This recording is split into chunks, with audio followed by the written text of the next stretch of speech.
and the modern contexts are very different. Slavery hasn't gone away. Queen Camilla thought she finally had it all until she opened the heavy steel doors of the royal vault and found it completely cleared out. For decades, she waited to lay her hands on the Queen Mother's legendary multi-million-dollar hidden sapphire collection. And finally, because 10 years ago, I received the great honor of being installed as Chancellor of this very special. But as she moved to claim the priceless blue diamonds, she hit a devastating legal trapdoor. Princess Anne had already raided the vault. In a shocking top-secret betrayal that took 50 years to pull off, the Princess Royal legally locked Camilla out forever. Camilla might wear the crown, but Anne walked away with the family's ultimate fortune. The world watched as Queen Camilla walked into Westminster Abbey to be crowned alongside King Charles. To the millions viewing the ceremony across the globe, it appeared to be the ultimate realization of royal authority and privilege. Becoming the Queen Consort generally implies gaining the keys to the kingdom, including unrestricted access to the most extensive and valuable collection of royal jewelry on Earth. From the towering state crowns to historic diamond necklaces, the royal vaults are traditionally considered the ultimate perk of the position. For someone whose signature style heavily features deep blue tones and who frequently relies on sapphires to project an image of calm authority at state banquets, the prospect of inheriting the private stash of the late Queen Mother seemed like a natural transition. However, behind the heavy steel doors of the royal archives, a much different operational reality was waiting. When the new Queen Consort finally attempted to catalog the personal heirloom collections for her own public duties, she encountered a legal and logistical dead end. The most significant, historically vital, and sentimentally priceless colored gemstones were simply not there. They had already been systematically cleared out decades before. Princess Anne had spent the better part of 50 years quietly executing a highly methodical safeguard of the family's private treasures. Long before the public ever envisioned the current royal lineup, and long before modern marital shakeups reconfigured the line of succession, the Princess Royal was securing deeds of personal ownership. While the public often focuses on the high-profile public appearances and the constant stream of charity engagements that define the daily grind of the British monarchy, the real dynamics of power are frequently decided by who actually owns the history they wear. The distinction between borrowing from the state and owning a piece privately is the dividing line in this hidden vault dynamic. When Queen Camilla steps out in a massive sapphire suite or a historic diadem, the palace public relations machine often describes them as her jewels. In reality, she operates under a strict set of institutional guidelines. The pieces she wears are property of the crown, effectively loaned out as part of the official uniform of the consort. If the political landscape changes or when a reign eventually comes to an end, every single diamond and sapphire must return directly to the state box. These items cannot be sold, altered, or passed down to personal children outside the royal lineage. They are temporary tools of statecraft. Princess Anne, however, has always played an entirely different game. By securing personal gifts, private inheritances, and corporate presentations that bypass the state inventory completely, she created an independent fortress of jewelry that remains entirely immune to palace oversight. The centerpiece of this strategy involves the late Queen Mother's private collection of sapphires and rare colored gemstones. The Queen Mother was well known for keeping her most sentimental pieces entirely separate from the official state collection. She viewed these items not as institutional property, but as personal keepsakes of her marriage and her time as queen during the Second World War. As a matriarch who held traditional views on the preservation of the family line, she was highly intentional about who would eventually inherit her personal effects. Fearing that her private jewelry would eventually be absorbed into the general crown collection and distributed to individuals outside the direct bloodline, she began arranging the legal transfer of her most prized possessions while she was still alive. Her granddaughter, Princess Anne, was the natural choice to receive them. As the hardest-working member of the family and a figure completely dedicated to maintaining traditional standards without causing public embarrassment, Anne was viewed as the ultimate safe harbor for the family's physical history. When the current reign began, the expectation was that the new queen would have her pick of the family's historic blue stones to match her well-documented preference for the color. But the records showed that the most significant pieces had been legally signed over to Elizabeth Alice Louise decades prior. This realization created a quiet but profound shift in the balance of power behind the palace walls. The strategy employed by the Princess Royal did not happen overnight. It was a slow, deliberate process that began in the early 1970s. By the time the new Queen Consort was even a factor in the public eye, the legal framework protecting these jewels was already ironclad. The items were safely locked away in a private safe, completely removed from the catalog of available loans managed by the palace courtiers. This setup left the new queen in a position where she had to rely entirely on generic state loans, while the true historical and sentimental heart of the family's collection remained firmly in the hands of the born princess. The tension surrounding these valuable assets highlights a fundamental truth about the inner workings of the British monarchy. While titles, public recognition, and front-row seats at state occasions are dictated by current rank and marriage, the physical inheritance of the family's legacy follows a much stricter path of bloodline and personal trust. The late Queen Mother's decision to bypass the crown collection entirely when distributing her sapphires was a calculated move designed to protect her personal history from being used to legitimize future changes in the royal structure. She understood that once an item enters the state vault, it becomes subject to the whims of whoever holds the primary title, regardless of how the rest of the family feels about it.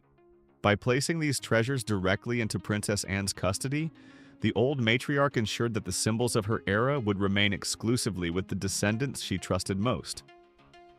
For the new Queen Consort, the discovery of the empty shelves in that specific section of the vault was a stark reminder of the limitations of her new role. Despite holding the highest female title in the kingdom and controlling the general flow of standard royal loans to junior members of the family, she found herself completely powerless to touch the most desirable pieces in the collection. She could look at old photographs of the Queen Mother wearing the brilliant blue stones, but she could never include them in her own rotation.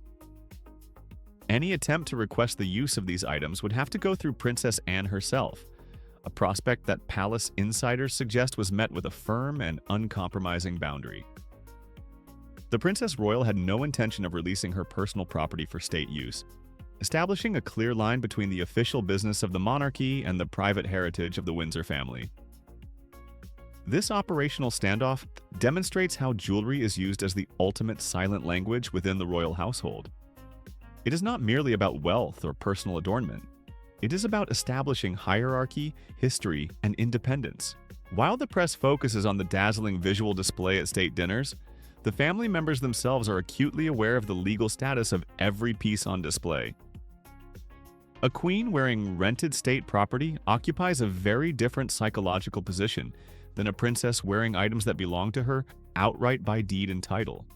By locking down the Sapphire collection, Princess Anne ensured that she would never have to ask for permission or rely on the favor of the reigning monarch and his consort to maintain her regal presence.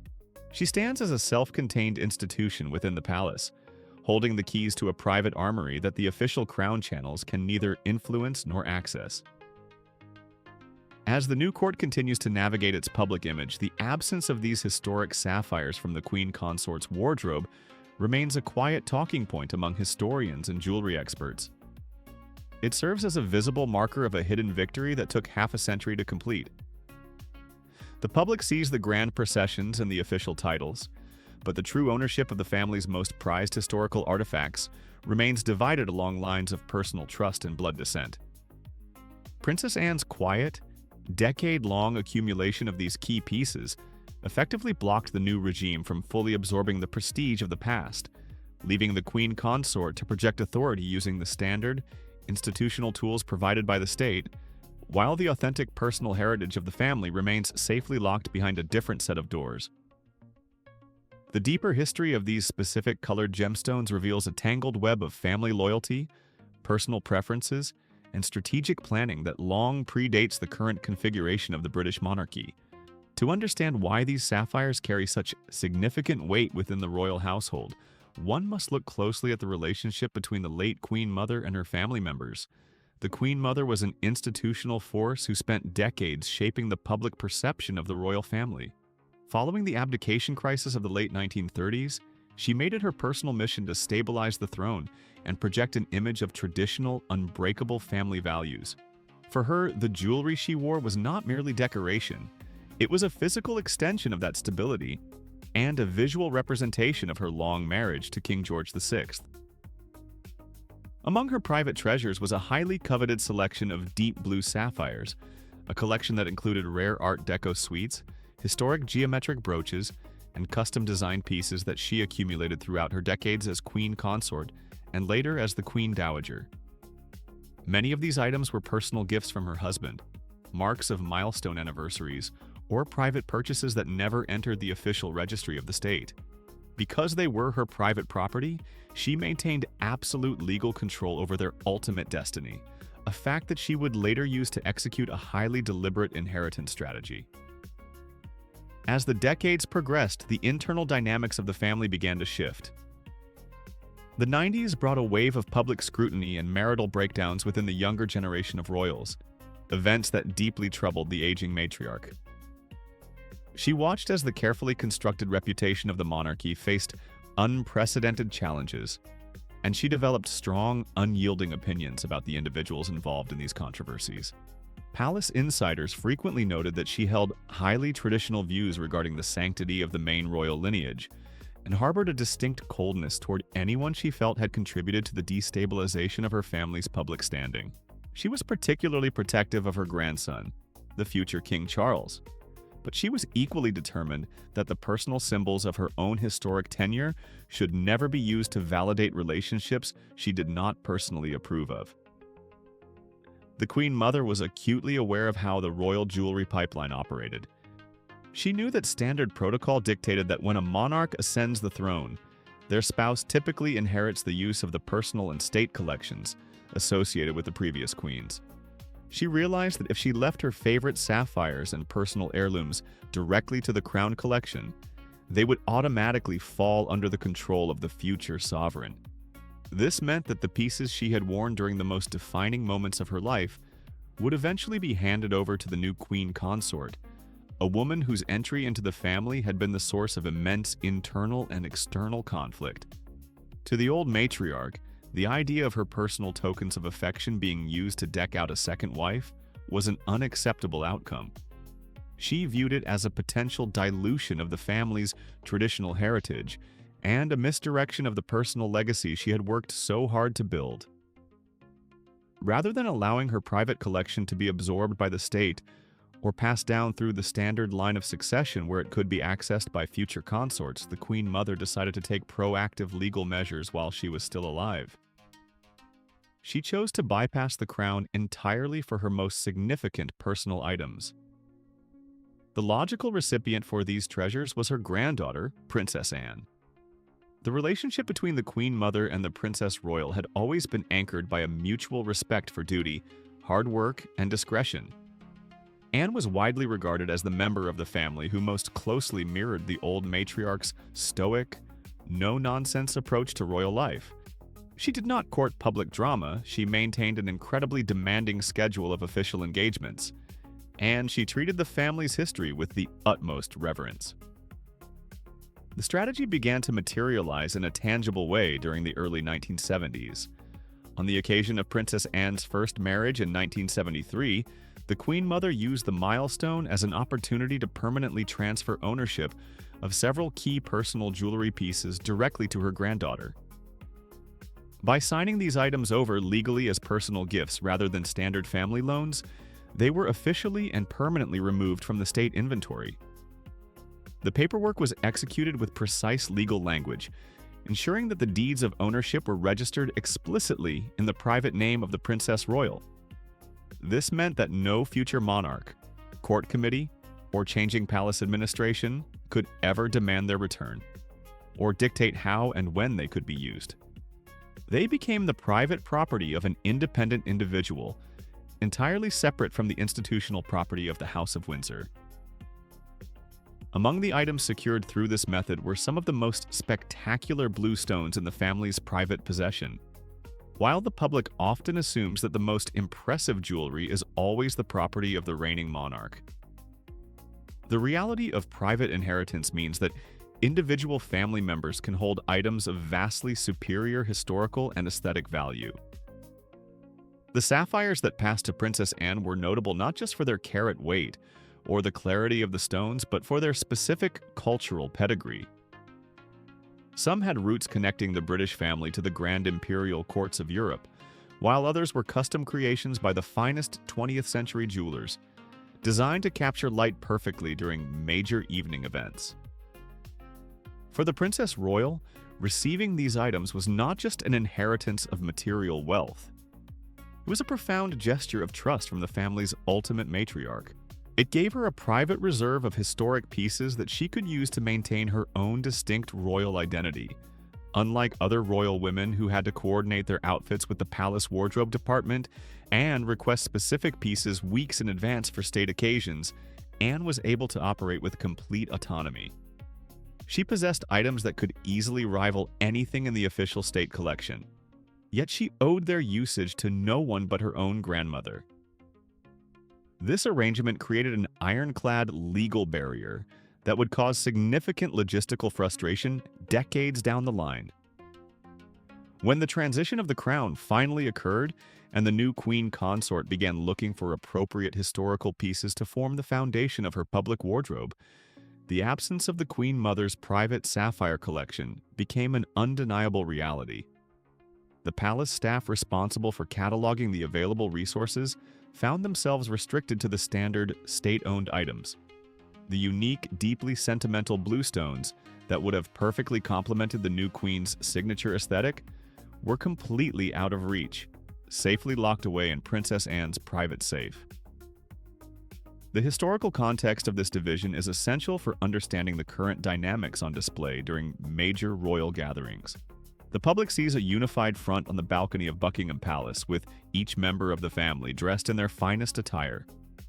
However, the jewelry worn by the women tells a story of internal alliances and long-term planning that the official commentary never mentions.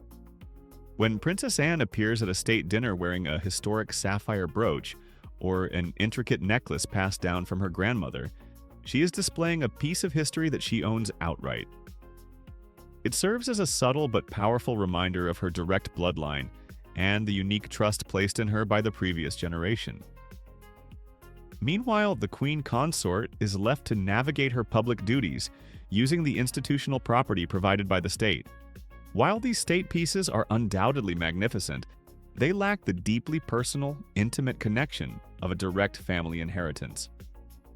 They are items that belong to the role, not the person, and they must be passed on to the next individual who holds the title, regardless of personal relationships or preferences. The Queen Mother's decision to execute this quiet redistribution of her assets decades ago effectively created a permanent boundary within the vault, ensuring that the most personal elements of her legacy remained exclusively with the granddaughter who shared her unyielding commitment to the traditional standards of the family business. The legal and historical boundaries established by the previous generation set the stage for a much more direct and visible manifestation of this jewelry dynamic, culminating in what can only be described as a tactical interception within the royal archives. When the transition of the crown took place, the process of evaluating the royal estate began in earnest. For any new administration, cataloging the personal effects, private inheritances, and official assets of the deceased matriarchs is a standard administrative procedure.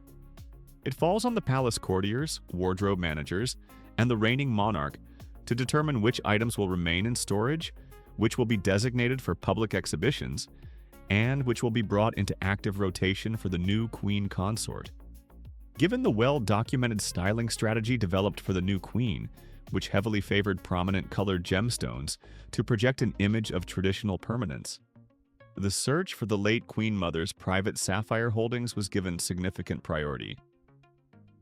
However, when the official inventory clerks in the new Queen's team actually began the process of auditing the private safes at Clarence House and the deeper recesses of the palace vaults, they discovered a stark reality.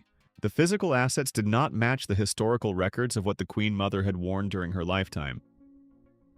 The most impressive, structurally versatile, and visually commanding bluestones were entirely missing from the active state registry.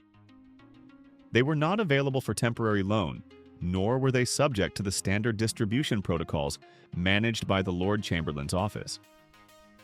The paperwork left behind by the family's lawyers revealed that the interception had been completed decades prior. Princess Anne had already taken physical and legal possession of the collection, moving the items completely outside the jurisdiction of the modern Crown administration. The reaction behind the scenes to this discovery was one of quiet but profound frustration. For a queen consort, the ability to select jewelry with deep historical resonance is a vital tool for establishing public legitimacy.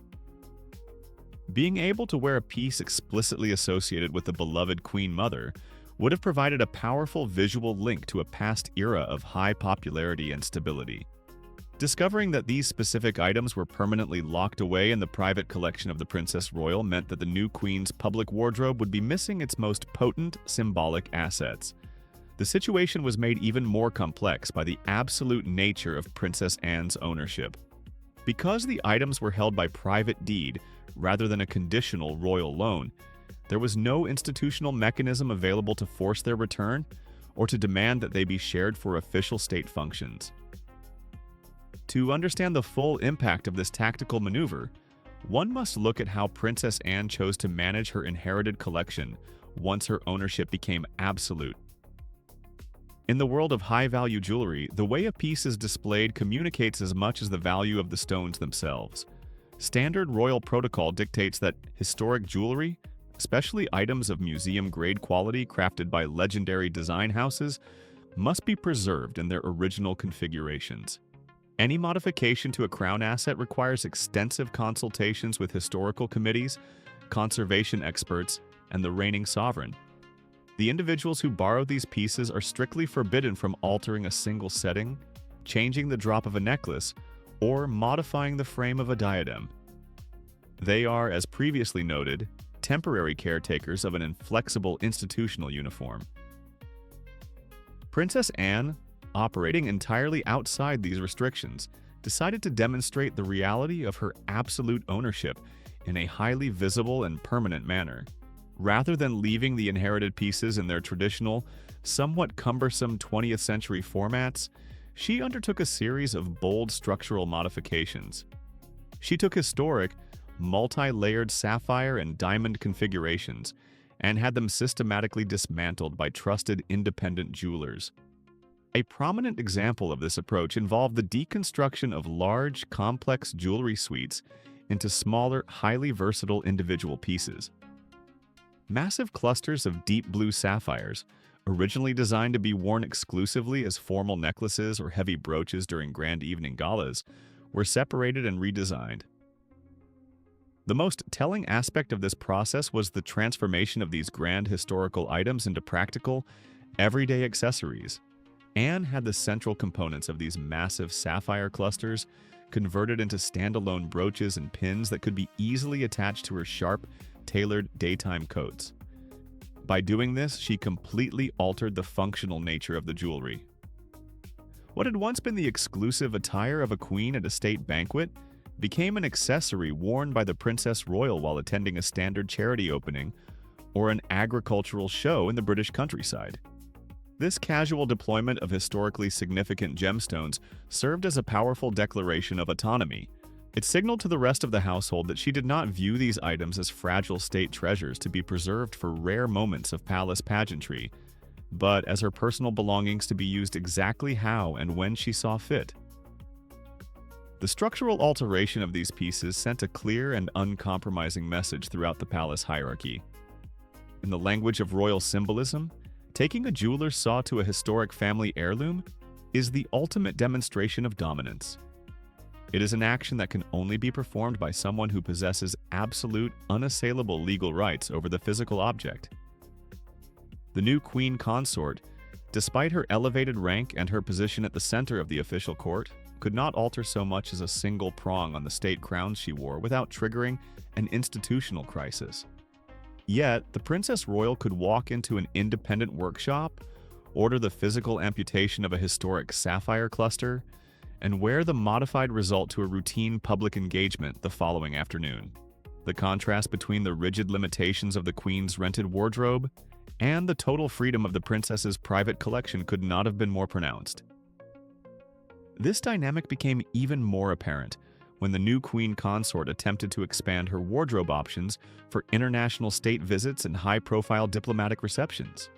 Palace insiders noted that the queen's styling team made subtle inquiries regarding the availability of certain blue stones from the queen mother's era, hoping to arrange a temporary compromise that would allow the queen to feature the historic sapphires during a major public appearance.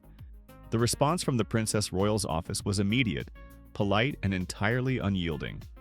The request was met with the definitive refusal, establishing a firm boundary that left no room for negotiation. The message was unmistakable. The private heritage of the direct bloodline would not be used to decorate the official uniform of the new regime. The interception also extended to the next generation of the family, further cementing the division within the vaults. Because Princess Anne held the absolute deeds to these sapphires, she maintained the exclusive right to determine who would wear them in the future. Rather than allowing these pieces to be stored away until they eventually passed down through her own estate, she began strategically loaning them to her own children and daughters-in-law for major family milestones. When her family members appeared at high-profile events wearing pieces derived from the Queen Mother's private collection, it served as a public demonstration of a separate, untouchable line of inheritance within the royal house. It showed the public that the true, intimate lineage of the family's personal wealth remained concentrated within the direct descendants of the late matriarch, entirely separate from the official, state-sanctioned hierarchy headed by the king and queen consort. For the new queen consort, the physical reality of these altered and inaccessible jewels remains a constant source of quiet friction behind the public pageantry. Every time the Princess Royal steps out for a public appearance wearing a sleek, modern daytime brooch that was once part of a grand imperial sapphire suite, it serves as a visible marker of the hidden history of the vault. It is a reminder that while the throne carries immense public authority and the right to wear the largest state diamonds in existence, it does not command the personal loyalty or the private assets of the family's history. The queen consort is left to navigate her high-profile role using the heavy, generic state pieces that have been worn by numerous predecessors before her, while the unique, character-filled gemstones that carry the true emotional weight of the family's past remain permanently out of her reach. This structural separation highlights the sophisticated nature of the strategy employed by Princess Anne over the past 5 decades. She did not engage in public disagreements, nor did she use the media to assert her position within the family hierarchy. Instead, she utilized the quiet, ironclad mechanisms of property law and private inheritance to build an impregnable visual fortress around her royal identity. By the time the current court was established and the new queen consort moved to claim the traditional perquisites of her office, the most valuable and historically resonant symbols of the past had already been extracted, modified, and safely secured behind a private combination lock, leaving the official channels powerless to alter the distribution of the family's true physical legacy. The long-term consequences of this decade-long strategy are most clearly visible during the grand, synchronized events that define the modern British monarchy. When the royal family gathers on the balcony of Buckingham Palace or assembles for a state opening of Parliament, the public is treated to a highly choreographed display of unity and institutional continuity. The flashbulbs capture a specific hierarchy determined by current titles, proximity to the throne, and official roles within the state apparatus. At the center of this visual presentation stands the king alongside the queen consort, surrounded by the heavy, glittering symbols of their constitutional authority. To the casual observer, this image represents the absolute pinnacle of royal power and ownership. It creates the impression that the individuals at the center of the frame command every aspect of the institution, including the vast material wealth that historical figures left behind. However, for those who understand the silent language of the royal wardrobe, the visual presentation tells an entirely different story of structural division and personal independence. As the queen consort stands before the public wearing the imposing, state-owned diamond and sapphire sets provided by the government collections, a glance across the balcony reveals a subtle but profound counter-narrative. There, standing with the quiet confidence of a born princess, the Princess Royal displays the physical evidence of her historical victory. The deep blue sapphires pinned to her lapel or resting on her neckline are not temporary loans from a state box, nor are they subject to the oversight of a palace committee. They are her absolute personal property, secured through decades of foresight, legal precision, and the explicit trust of the family's most formidable past matriarchs. This contrast represents a permanent psychological blockade that the new court administration has been entirely unable to dismantle. While the public relations machinery works tirelessly to project an image of total absorption, suggesting that the new queen consort has fully stepped into the shoes of her illustrious predecessors, the physical reality of the jewelry collection exposes the limits of that narrative. A queen consort by marriage occupies a fundamentally different institutional space than a princess by blood. The titles, the public deference, and the state crowns belong entirely to the office, not to the individual. They are rented armor, held only for the duration of a specific tenure, and destined to be handed over to the next occupant of the role, regardless of personal feelings, family disputes, or internal alliances. The historical sapphires held by the Princess Royal, by contrast, represent an unbreakable continuity of the direct Windsor bloodline, completely insulated from the changing tides of marital status or shifting court politics. The architectural layout of the royal jewelry archives mirrors this internal division, creating a physical manifestation of the separate power dynamic that exists behind closed doors. Within the secure confines of the palace, the standard inventory of the crown jewels is managed with corporate precision. Every item is logged, tracked, and maintained by state-appointed curators who ensure that the property of the nation remains intact for future generations. When the queen consort requires a specific piece for a public engagement, the process involves formal notifications, scheduling arrangements, and strict security protocols dictated by the state. It is an operational framework designed for a public official wearing an official uniform. Just a short distance away, however, lies the private safe of the Princess Royal, an independent armory that operates entirely outside this institutional framework. Inside this private reserve rest the unique, character-filled sapphires that once formed the emotional core of the Queen Mother's private collection. These are the stones that escaped the rigid categorization of the state inventory, the pieces that were deliberately gifted to ensure they would never be used to decorate a court that the previous generation did not foresee or endorse. By maintaining absolute control over this independent vault, the Princess Royal has ensured that she remains completely self-sufficient. She does not need to petition the reigning monarch for access to historic tokens of royalty, nor does she have to navigate the subtle social dynamics of requesting favors from a queen consort whose path to the throne was the source of decades of intense internal family conflict. This self-sufficiency has profoundly altered the internal balance of power during major international gatherings and diplomatic receptions. When a foreign head of state visits London, the palace utilizes every visual tool at its disposal to project historical prestige and national authority. The Queen Consort is expected to lead these events wearing pieces that connect the modern British state to its global imperial past. Yet, because the most unique, conversation-starting bluestones, the ones holding deep personal connections to the old European dynasties, are safely locked behind Princess Anne's private combination locks, the official wardrobe is forced to rely on more generic, standardized state assets. The Queen Consort can wear the massive, heavy diamonds that belong to the role, but she cannot wear the specific pieces that carry the intimate, authentic history of the family's personal relationships. The true legacy remains segmented, leaving the official head of the court to look like an institutional placeholder, while the born princess looks like the authentic custodian of the family's past. The long-term impact of this jewelry blockade extends far beyond the current generation, establishing a precedent that will shape the visual identity of the royal family for decades to come. Because these sapphires are held by private deed, they are completely immune to the standard rules of royal succession. When the current reign eventually passes to the next generation, the state-owned jewelry will once again change hands, automatically moving to the next queen consort as part of the official uniform of the throne. The private collection of the Princess Royal, however, will remain firmly within her direct line of descent. It will pass to her children and grandchildren, ensuring that the personal tokens of the Queen Mother's affection remain permanently concentrated within the bloodline of the descendants she trusted most.